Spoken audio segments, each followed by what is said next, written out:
Alors, vous y avez droit ou pas au prêt à taux zéro? On va voir ça ensemble dans une vidéo. Je vais essayer d'aller très vite. Et mettez, s'il vous plaît, un pouce.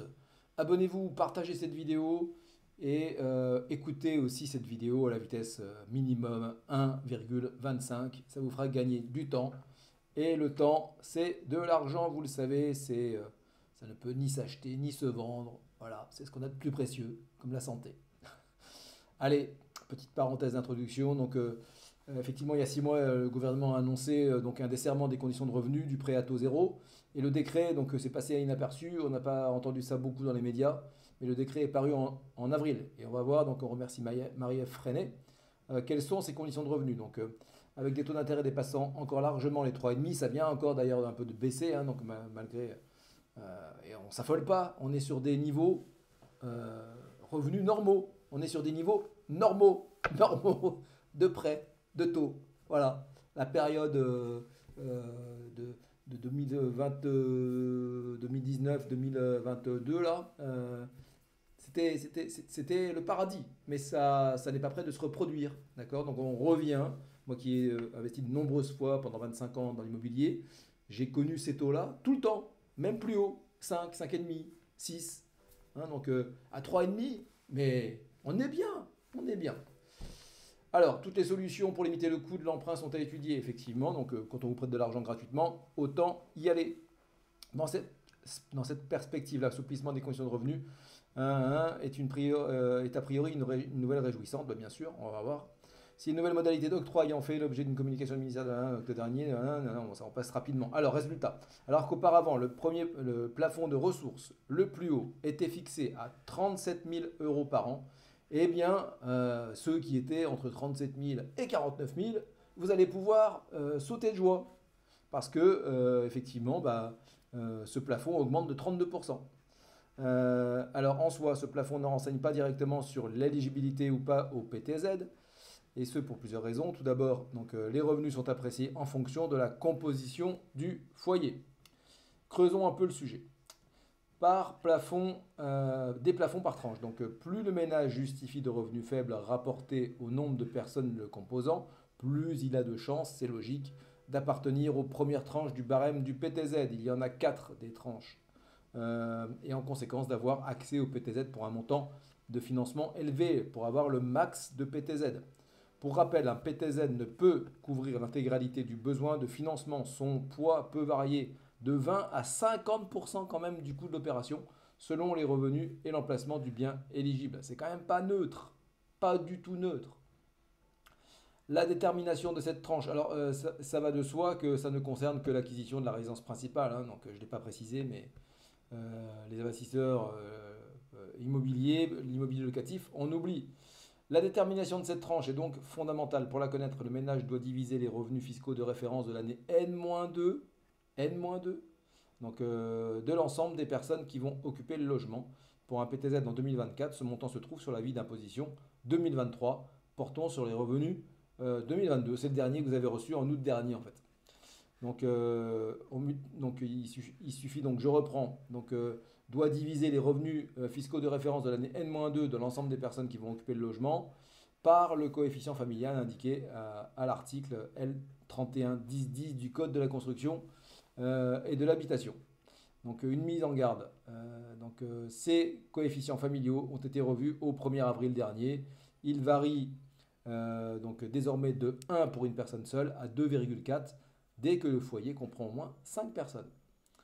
Une illustration permet de comprendre la mécanique. Prenons l'exemple d'un couple sans enfants justifiant à eux deux de 40 000 euros de revenus annuels. On imagine un jeune couple, hein, effectivement un schéma assez classique. Un jeune couple sans enfants, pas encore. Le coefficient correspondant est fixé à 1,5. Leur revenu divisé par ce coefficient s'élève donc à 26 667 euros.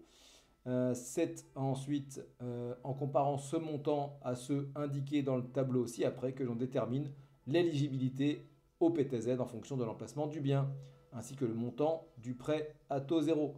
Alors si vous voulez, je vous laisse appuyer sur pause pour consulter ces montants en fonction des zones et des 4 tranches. Vous avez les 4 tranches en question du PTZ pour 2024. Mais effectivement, comme le disait l'article, on voit qu'au maximum, si vous êtes dans la zone A et dans la tranche 4, vous pouvez prétendre à un PTZ jusqu'à 49 000 euros. Non, pardon, non, je suis en train de faire une grosse erreur. Donc ça, c'est les revenus à ne pas dépasser. Pardon, le PTZ peut aller bien plus loin, hein. En disant ça, je me suis dit, mais tu dis une bêtise. Donc ça, c'est les revenus annuels à ne pas dépasser. Donc si vous êtes dans la zone A et dans la tranche 4, eh bien, c'est ce que disait l'article. On est passé de 30, on a gagné donc 32%.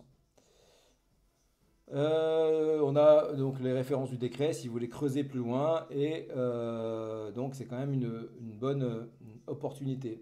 Les conditions sur le logement, on va voir donc les conditions portant sur l'emplacement du bien et sur sa typologie, bien neuf ou ancien, hein, donc les deux, ont été aussi modifiés en 2024. Dans le neuf, l'usage du PTZ est désormais réservé au financement des logements situés dans des immeubles collectifs et en zone tendue.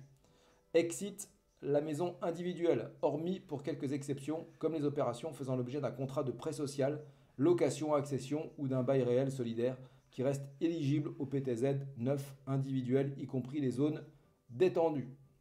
En outre, dans le neuf, le PTZ se destine à un bien situé dans une commune classée dans une zone géographique se caractérisant par un déséquilibre important entre l'offre et la demande de logement, entraînant des difficultés d'accès au logement dans le parc résidentiel existant. Ça, c'est ce que dit l'article 71 de la loi de finances par lequel le gouvernement a changé les conditions du PTZ.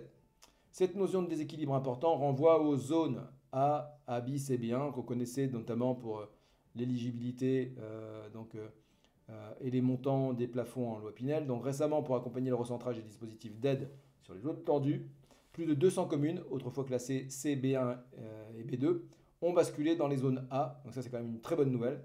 Ou B1. Vous avez un simulateur sur le servicepublic.fr qui vous permet de connaître le zonage de sa commune. Là aussi, c'est quand même bien fait, il faut le reconnaître. Le site servicepublic.fr est quand même assez remarquable. Malgré cette attention portée aux zones tendues, certains primo-accédants portant leur dévolu sur une commune en B2 ou C peuvent solliciter un PTZ, mais à condition que le crédit serve à financer un bien ancien nécessitant des travaux. Voilà, donc si vous êtes en B2 ou en C, il faut que ce soit dans l'ancien avec des travaux. Nouveauté, l'installation d'un dispositif de chauffage fonctionnant aux énergies fossiles n'est plus finançable avec un PTZ. Ça avait été annoncé et c'est confirmé par le décret. Alors qu'est-ce qui est complexe? La détermination est complexe. En résumé, le PTZ doit donc servir soit à financer un appartement neuf dans les zones tendues, soit un logement à rénover là où il n'y a pas de pénurie d'habitation. Une fois la zone et le revenu de référence pondéré déterminés, il est possible de conclure sur l'éligibilité ou non d'un projet au PTZ. Reprenons l'illustration précédente avec 26 667 euros. Si le couple de primo-accédants veut acheter un appartement neuf en zone A, il se situe dans la tranche 2 et peut obtenir un PTZ représentant jusqu'à 40% du coût d'achat d'un logement collectif neuf de fait en zone A bis, A ou B1. En revanche, s'il opte pour un bien éligible dans une ville en zone C, le couple se situe dans ses revenus en tranche 4 et le PTZ sera limité à 20% du coût de l'opération. La détermination, donc pour bien comprendre, là il faut y aller au ralenti parce que c'est vrai que c'est un peu complexe. Donc prenez le temps de déterminer tout ça en relisant, en appuyant sur pause et en relisant cet article. Voilà, j'ai pas voulu être trop long, je vous dis à très vite, contactez votre banquier aussi pour le PTZ, ça vaut toujours le coup.